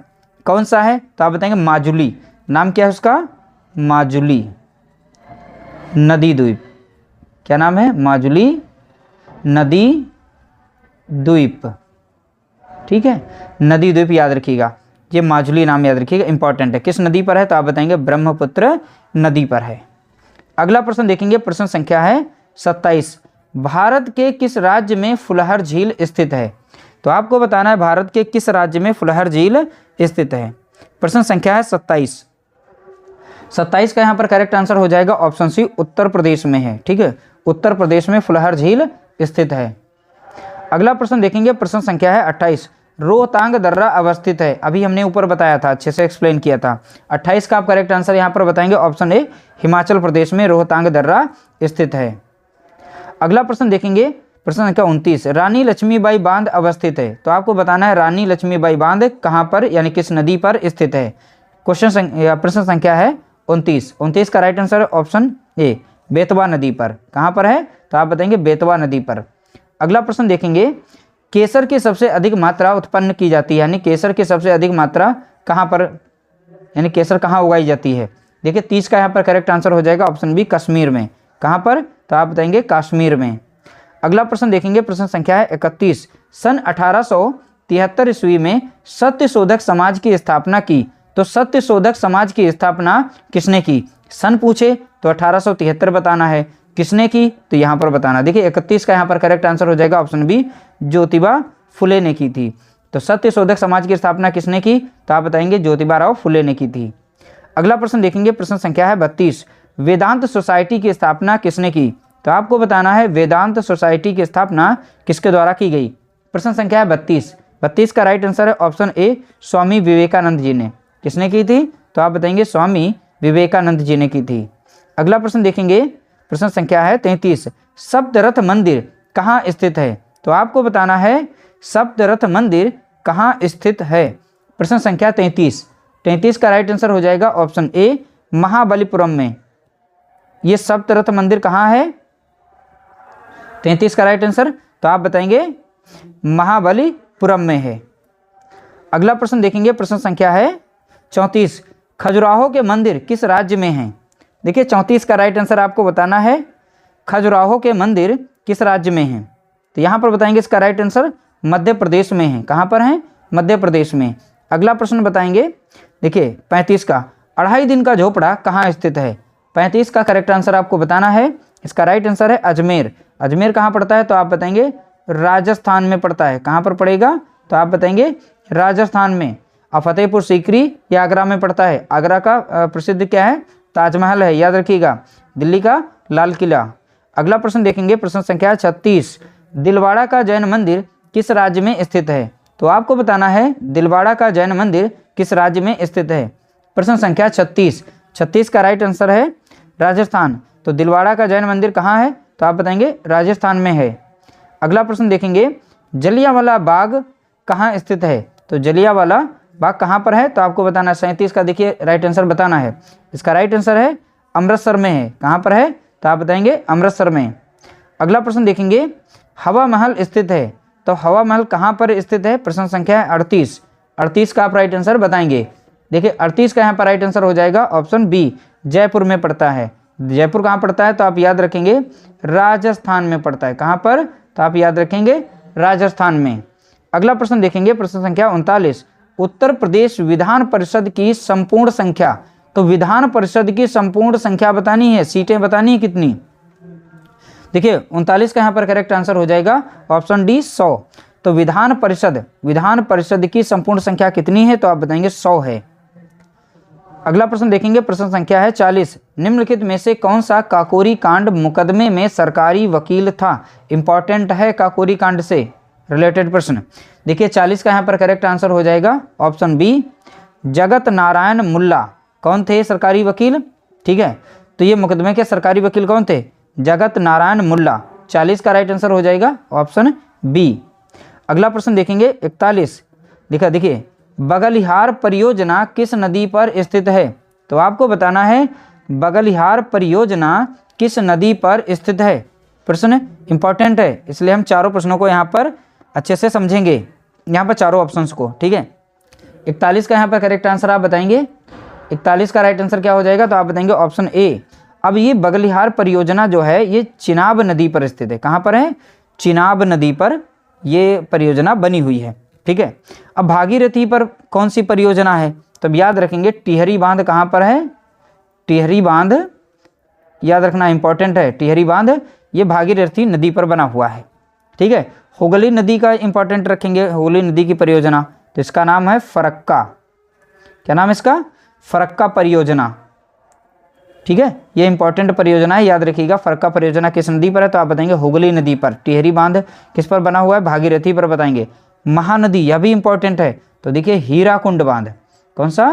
हीराकुंड बांध। ठीक है, परियोजना। तो हीराकुंड बांध परियोजना याद रखिएगा, इंपॉर्टेंट है। ठीक है, हीराकुंड बांध परियोजना। तो जो हमारा राइट आंसर था बगलिहार परियोजना, तो आप याद रखेंगे चिनाब नदी। अगला प्रश्न देखेंगे, प्रश्न संख्या है 42। हम्पी के खंडहर किस राज्य में हैं? तो आपको बताना है 42 का राइट आंसर, हम्पी के खंडहर किस राज्य में है? 42 का करेक्ट आंसर बताएंगे। इसका राइट आंसर हो जाएगा ऑप्शन ए, कर्नाटक। ठीक है, हम्पी के खंडहर किस राज्य में है? तो आप बताएंगे कर्नाटक में है। अगला प्रश्न देखेंगे, प्रश्न संख्या 43। साइलेंट वैली या मूक घाटी किस राज्य में अवस्थित है? तो साइलेंट वैली कहें या मूक घाटी कहें, तो ये किस राज्य में है आपको बताना है। 43 का यहाँ पर राइट आंसर हो जाएगा ऑप्शन डी, केरल में है। ठीक है, चाहे साइलेंट वैली कहे चाहे मूक वैली कहे, तो आपको यहाँ पर केरल लगाना है। ठीक है, अगला प्रश्न देखेंगे, प्रश्न संख्या है 44। राष्ट्रीय गीत के रचयिता कौन हैं? तो आपको बताना राष्ट्रीय गीत के रचयिता का नाम। प्रश्न संख्या 44। 44 का यहाँ पर करेक्ट आंसर बताना है। इसका राइट आंसर है ऑप्शन ए, बंकिम चंद्र चटर्जी। ठीक है, तो राष्ट्रीय गीत के रचयिता कौन है? तो आप बताएंगे बंकिम चंद्र चटर्जी। अगला प्रश्न देखेंगे, प्रश्न संख्या है 45। संविधान सभा ने राष्ट्रीय गान को अपनाया। तो संविधान सभा ने राष्ट्रीय गान को कब अपनाया था, कब स्वीकार किया था? देखिए 45 का यहाँ पर करेक्ट आंसर हो जाएगा ऑप्शन बी 24 जनवरी 1950 को। कब अपनाया था? तो आप बताएंगे 24 जनवरी 1950। अगला प्रश्न देखेंगे, प्रश्न 46, भारतीय संविधान सभा द्वारा कब अंगीकृत किया गया? ठीक है, तो आपको बताना है भारतीय संविधान सभा द्वारा कब अंगीकृत किया गया, यानी कब वो बनकर तैयार हुआ था। 46 का यहाँ पर करेक्ट आंसर बताना है।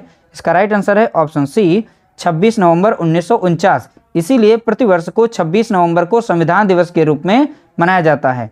ठीक है, तो 26 नवंबर 1949 को भारतीय संविधान जो है बनकर तैयार हुआ था। अगला प्रश्न देखेंगे, प्रश्न संख्या 47, राज्य देखेंगे 6 से 14 वर्ष के आयु के समस्त बच्चों को निःशुल्क एवं अनिवार्य शिक्षा उपलब्ध कराएगा, इसका उल्लेख संविधान के किस अनुच्छेद में है? 47 का करेक्ट आंसर आप बताएंगे। तो 6 से 14 वर्ष के समस्त बच्चों को निःशुल्क शिक्षा, अनिवार्य शिक्षा सरकार जो है उपलब्ध कराएगी, संविधान के किस अनुच्छेद में यह वर्णित किया गया है? 47 का यह करेक्ट आंसर आपको बताना है। इसका राइट आंसर है ऑप्शन बी, यानी अनुच्छेद 21 का। ठीक है, ये इंपॉर्टेंट है, ध्यान रखिएगा।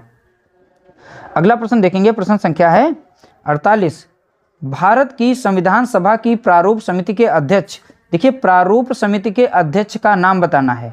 ठीक है, इसका राइट आंसर हो जाएगा doctor APJ Abdul Kalam, sorry doctor Bhimrao Ambedkar ji. ठीक है, याद रखिएगा डॉक्टर भीमराव अंबेडकर जी ये प्रारूप समिति के अध्यक्ष थे। ठीक है, किसके? संविधान सभा में प्रारूप समिति के अध्यक्ष कौन थे? तो आप बताएंगे डॉक्टर भीमराव अंबेडकर जी थे। अगला प्रश्न देखेंगे, प्रश्न संख्या है 49, लोकसभा के चुनाव के लिए पात्र होने के लिए न्यूनतम उम्र क्या है? 49 का आप करेक्ट आंसर बताएंगे।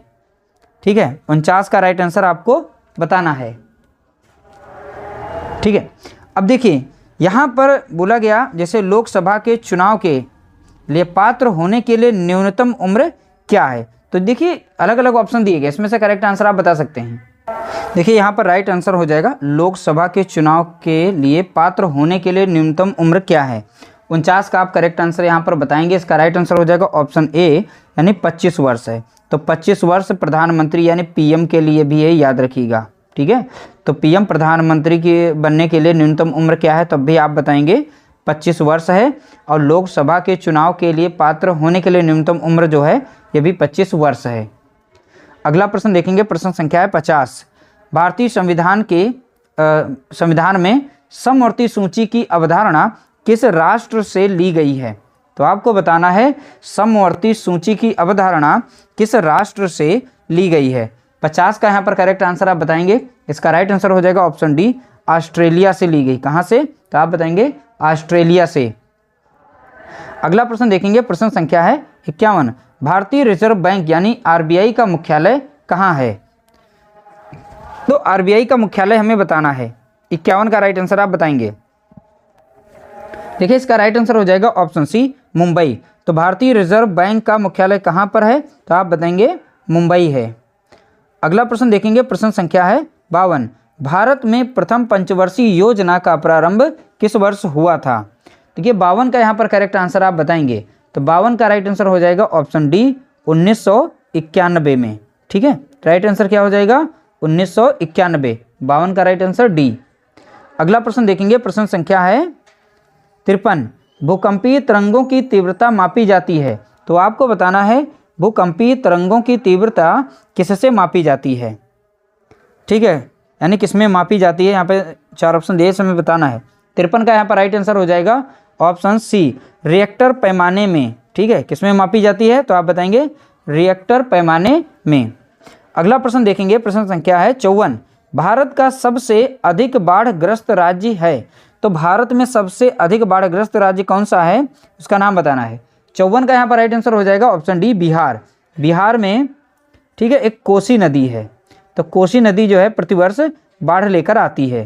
तो यहाँ बिहार राज्य ऐसा है सबसे ज़्यादा बाढ़ ग्रसित क्षेत्र है। अगला प्रश्न देखेंगे, प्रश्न संख्या है 55, सरिस्का राष्ट्रीय उद्यान अवस्थित है। तो आपको बताना है सरिस्का राष्ट्रीय उद्यान अवस्थित है तो कहाँ है? 4 ऑप्शन दिए गए, इसमें बताना है। 55 का यहाँ पर राइट आंसर हो जाएगा ऑप्शन सी, सरिस्का राष्ट्रीय उद्यान राजस्थान में है। कहाँ पर है? तो आप बताएंगे राजस्थान में। अगला प्रश्न देखेंगे, प्रश्न संख्या है 56, किस राष्ट्रीय उद्यान को पूर्व में हेली राष्ट्रीय उद्यान कहा जाता था? तो हेली राष्ट्रीय उद्यान के नाम से कौन सा राष्ट्रीय उद्यान प्रसिद्ध था यानी फेमस था, जाना जाता था? 56 का आप करेक्ट आंसर बताएंगे। इसका राइट आंसर है ऑप्शन सी, जिम कॉर्बेट राष्ट्रीय उद्यान को पहले हेली राष्ट्रीय उद्यान कहा जाता था। अगला प्रश्न देखेंगे, प्रश्न संख्या है 57। पेरियार टाइगर रिजर्व किस राज्य में है? तो आपको बताना है पेरियार टाइगर रिजर्व किस राज्य में है। 57 का करेक्ट आंसर आपको बताना है। इसका राइट आंसर है केरल। तो पेरियार टाइगर रिजर्व केरल याद रखेंगे, ठीक है, क्या याद रखेंगे? केरल। अगला प्रश्न देखेंगे, प्रश्न संख्या है 58। सुंदरबन टाइगर रिजर्व किस राज्य में है? तो आपको बताना है सुंदरबन टाइगर रिजर्व किस राज्य में है। 58 का करेक्ट आंसर हो जाएगा ऑप्शन डी, पश्चिम बंगाल, ठीक है। तो पश्चिम बंगाल इसका करेक्ट आंसर हो जाएगा। अगला प्रश्न देखेंगे, प्रश्न संख्या है 59। झींगा मछली उत्पादन किससे संबंधित है? तो आपको बताना है झींगा मछली उत्पादन किससे संबंधित है। तो यहाँ पर 4 क्रांतियाँ दी गई, इसमें से राइट आंसर आपको बताना है, ठीक है। अब देखिए झींगा मछली उत्पादन जो है ये गुलाबी क्रांति से संबंधित है। किससे संबंधित है? तो आप बताएंगे गुलाबी क्रांति से संबंधित है। बाकी की जो 3 बची हैं इसके बारे में समझ लेते हैं। बादामी क्रांति के अंतर्गत मसाला उत्पादन किया जाता है। क्या किया जाएगा? मसाला उत्पादन, ठीक है, याद रखिएगा। मसाला उत्पादन किसके अंतर्गत आता है? बादामी क्रांति के अंतर्गत आता है। देखिए पीली क्रांति, इसमें जो है तिलहन आती है, ठीक है। तो तिलहन का उत्पादन यानी सरसों का उत्पादन के तेल वाली चीज़ों का उत्पादन जो है वो पीली क्रांति के अंतर्गत आता है, ठीक है। अगला है लाल क्रांति। तो लाल क्रांति में याद रखना है टमाटर और मांस, ये इंपॉर्टेंट है। टमाटर और मांस उत्पादन जो है ये लाल क्रांति के अंतर्गत आता है। ये इंपॉर्टेंट कुछ यहाँ पर थे, हमने लिखवा दिया अलग से। अगला प्रश्न देखेंगे, प्रश्न संख्या है 60। बांदीपुर राष्ट्रीय उद्यान किस राज्य में है? तो आपको बताना है बांदीपुर राष्ट्रीय उद्यान किस राज्य में है। प्रश्न संख्या 60 का करेक्ट आंसर हो जाएगा ऑप्शन सी, कर्नाटक में पड़ता है। तो बांदीपुर राष्ट्रीय उद्यान किस राज्य से संबंधित है? तो आप बताएंगे कर्नाटक से। अगला प्रश्न देखेंगे, प्रश्न संख्या है 61।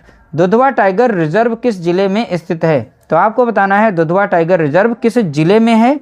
61 का यहाँ पर राइट आंसर हो जाएगा ऑप्शन सी, लखीमपुर खीरी जिले में। कहाँ पर है? लखीमपुर खीरी।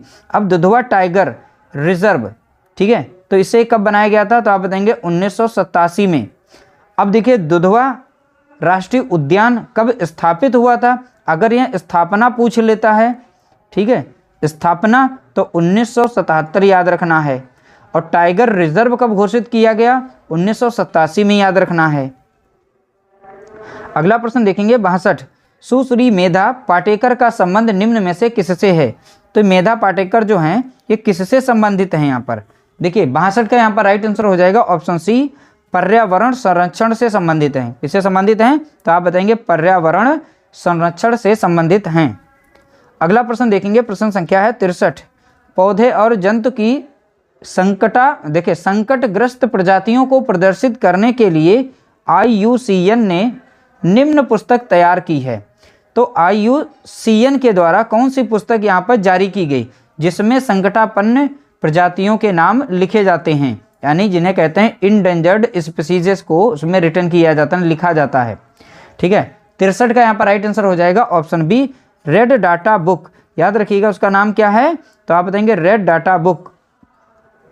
अगला प्रश्न देखेंगे, पूना पैक्ट कब पारित किया गया? तो आपको बताना है पूना पैक्ट कब पारित किया गया। 64 का यहाँ पर करेक्ट आंसर हो जाएगा ऑप्शन सी, सितंबर 1932 में, ठीक है। 64 का राइट आंसर क्या होगा? तो आप बताएंगे सितंबर 1932। अगला प्रश्न देखेंगे, प्रश्न संख्या है 65। वर्ष 1906 कलकत्ता अधिवेशन का अध्यक्ष बनाया गया। तो 1906 कलकत्ता अधिवेशन का अध्यक्ष किसे बनाया गया?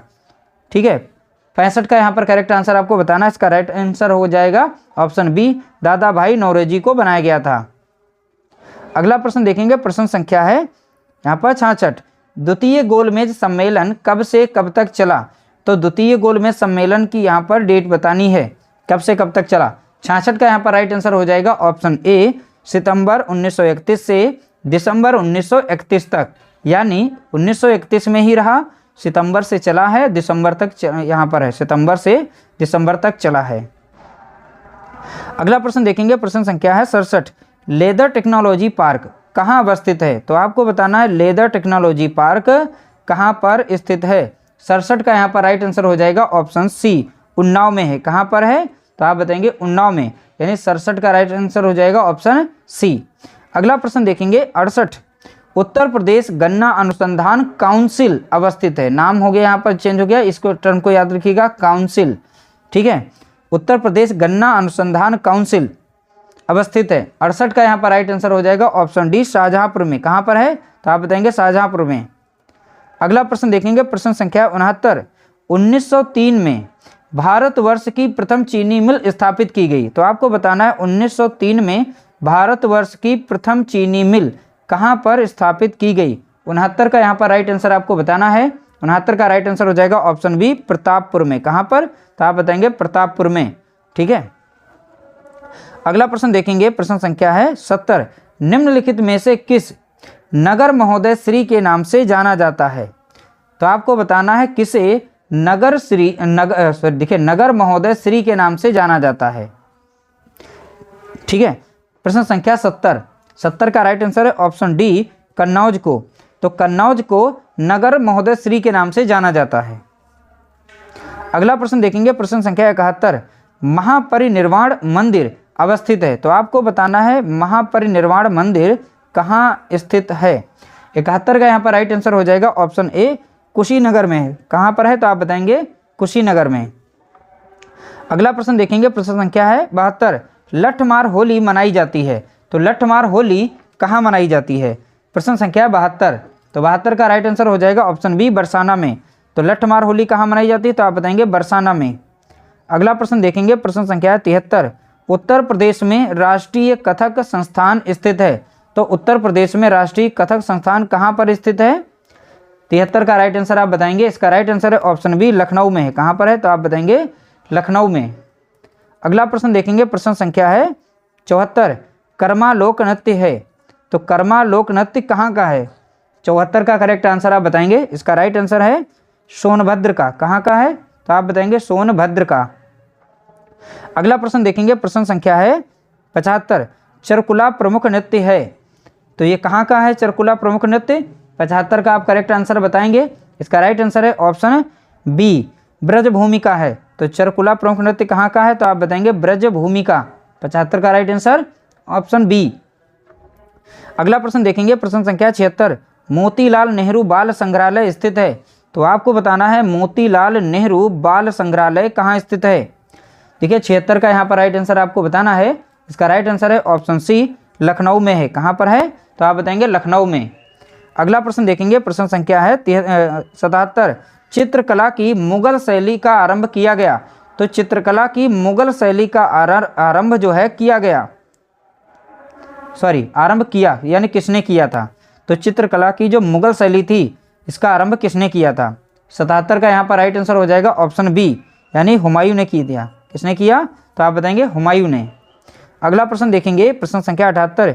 गुरु गोविंद सिंह स्पोर्ट्स कॉलेज की स्थापना उत्तर प्रदेश में की गई। तो उत्तर प्रदेश में कहाँ पर की गई थी आपको बताना है। देखिए गुरु गोविंद सिंह स्पोर्ट्स कॉलेज की स्थापना उत्तर प्रदेश में कहाँ की गई? 78 का राइट आंसर हो जाएगा ऑप्शन डी, लखनऊ में की गई। कहाँ पर? तो आप बताएंगे लखनऊ में। अगला प्रश्न देखेंगे, प्रश्न संख्या यहाँ पर 79। केंद्रीय औषधि एवं सुगंधित पौधों का अनुसंधान संस्थान स्थित है। केंद्रीय औषधि एवं सुगंधित पौधों का अनुसंधान संस्थान कहाँ स्थित है? 79 का राइट आंसर आपको बताना है। इसका राइट आंसर है option D, Lucknow. Right answer क्या है? तो आप बताएंगे लखनऊ। अगला प्रश्न देखेंगे, प्रश्न संख्या है 80। सरदार वल्लभ भाई पटेल कृषि विश्वविद्यालय अवस्थित है। प्रश्न संख्या 80 का आप करेक्ट आंसर बताएंगे। 80 का राइट आंसर हो जाएगा ऑप्शन बी, मेरठ में। कहाँ पर? तो आप बताएंगे मेरठ में। अगला प्रश्न देखेंगे, प्रश्न संख्या 81। डॉक्टर भीमराव अंबेडकर नामक नक्षत्रशाला स्थित है। तो आपको बताना है डॉक्टर भीमराव अंबेडकर नामक नक्षत्रशाला कहाँ स्थित है। 81 का करेक्ट आंसर आपको बताना है। इसका राइट आंसर है ऑप्शन ए, रामपुर में। कहाँ पर है? तो आप बताएंगे रामपुर में। अगला प्रश्न देखेंगे, प्रश्न संख्या है 82।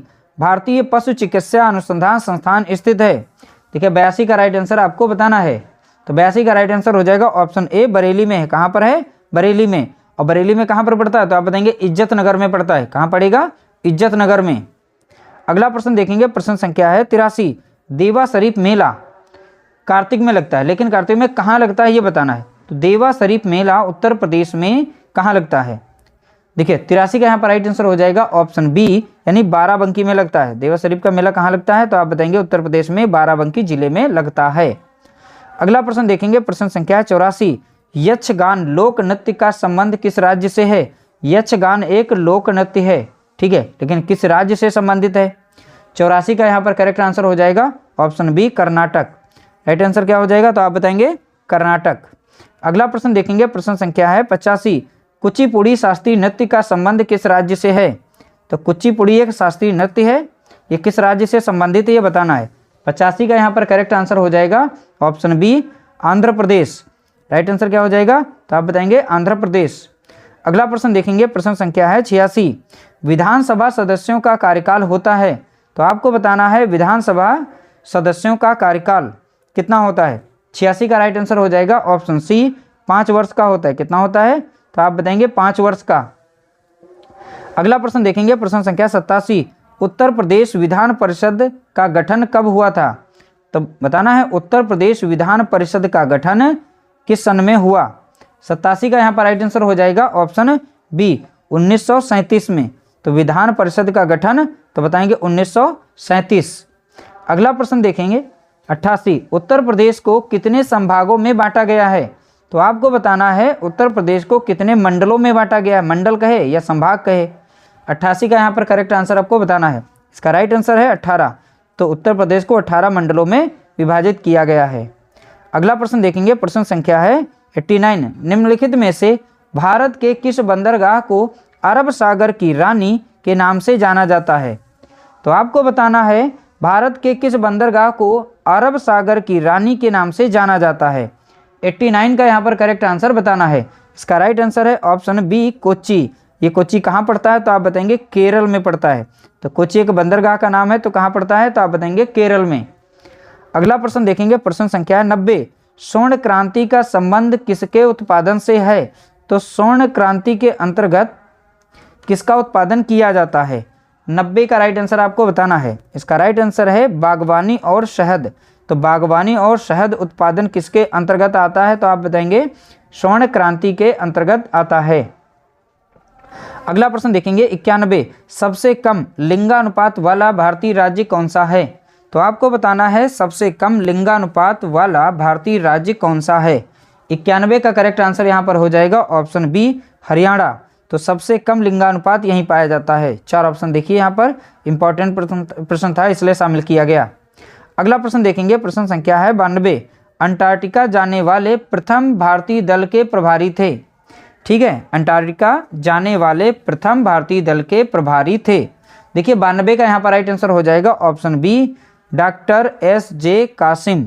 ठीक है, तो ध्यान दीजिएगा यहाँ पर अंटार्कटिका जाने वाले प्रथम भारतीय दल के प्रभारी कौन थे? तो आप बताएंगे डॉक्टर एस.जे. कासिम।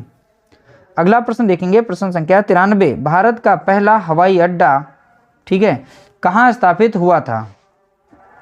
तो भारत का पहला हवाई अड्डा कहाँ पर स्थापित हुआ था? 93 का करेक्ट आंसर हो जाएगा ऑप्शन डी, बॉम्बे। ठीक है, तो बॉम्बे पुराना नाम है, मुंबई आजकल चल रहा है। तो देखिए बॉम्बे यहाँ पर राइट आंसर हो जाएगा। अगला प्रश्न देखेंगे, प्रश्न संख्या 94। ओजोन परत के क्षरण का मुख्य कारण क्या है? तो ओजोन परत के क्षरण का मुख्य कारण बताना है। ओजोन का अगर केमिकल फार्मूला पूछ ले तो O3 लिखना है। ठीक है, अब बताना है मुख्य कारण क्या है, किसकी वजह से इसका क्षरण हो रहा है। 94 का राइट आंसर हो जाएगा ऑप्शन बी, क्लोरोफ्लोरोकार्बन। इसको शॉर्ट फॉर्म में कहते हैं CFC। ठीक है, CFC याद रखना है। अगला प्रश्न देखेंगे 95। भारत का प्रधानमंत्री बनने के लिए न्यूनतम आयु क्या है? अभी हमने ऊपर बताया था। तो भारत का प्रधानमंत्री बनने के लिए न्यूनतम आयु क्या है? तो आप बताएंगे ऑप्शन बी, 25 वर्ष है। ठीक है, 30 वर्ष किसके लिए? कुछ इंपॉर्टेंट चीज़ें हैं तो बता देते हैं। 30 वर्ष के लिए, ठीक है, जैसे राज्यसभा सदस्य, ठीक है, राज्यसभा सदस्य बनना चाहते हैं तो आपकी उम्र न्यूनतम जो है 30 वर्ष होनी चाहिए, ठीक है। या फिर जैसे विधानसभा के लिए आप याद रखना, यहाँ पर भी विधान परिषद सदस्य बनना चाहते हैं तब भी आपकी न्यूनतम उम्र जो है 30 वर्ष होनी चाहिए। राज्यसभा सदस्य कहे चाहे विधान परिषद सदस्य कहे, दोनों के लिए न्यूनतम उम्र 30 वर्ष होनी चाहिए, ठीक है।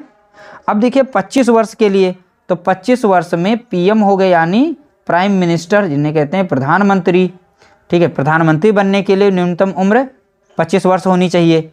और लोकसभा सदस्य बनने के लिए, कौन सी, लोकसभा सदस्य अगर बनना चाहते हैं या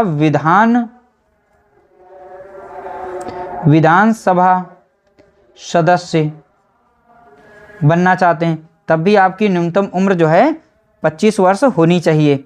अब 21 वर्ष में क्या होता है, 21 वर्ष ग्राम पंचायत यानी गांव में जो प्रधान होते हैं, ग्राम पंचायत, ठीक है। तो ग्राम पंचायत सदस्य बनने के लिए आपकी न्यूनतम उम्र 21 वर्ष होनी चाहिए, जिसे हम सरपंच भी कहते हैं, ठीक है, याद रखिएगा, सरपंच भी। अब देखिए 35 वर्ष उम्र जो है राष्ट्रपति बनने के लिए, देखिए राष्ट्रपति बनने के लिए आपकी न्यूनतम उम्र 35 वर्ष होनी चाहिए। चाहे उपराष्ट्रपति बने, उपराष्ट्रपति बनने के लिए तब भी आपकी न्यूनतम उम्र 35 वर्ष ही चाहिए। अब अगर राज्य का राज्यपाल बनना है तब भी आपको न्यूनतम उम्र 35 वर्ष ही होनी चाहिए। तो यहाँ पर कुछ हमने लिख दिए हैं, 1 से 2 बार पढ़ना अच्छे से, आपको तैयार हो जाएंगे और आराम से आप इसे तैयार भी रख सकते हैं।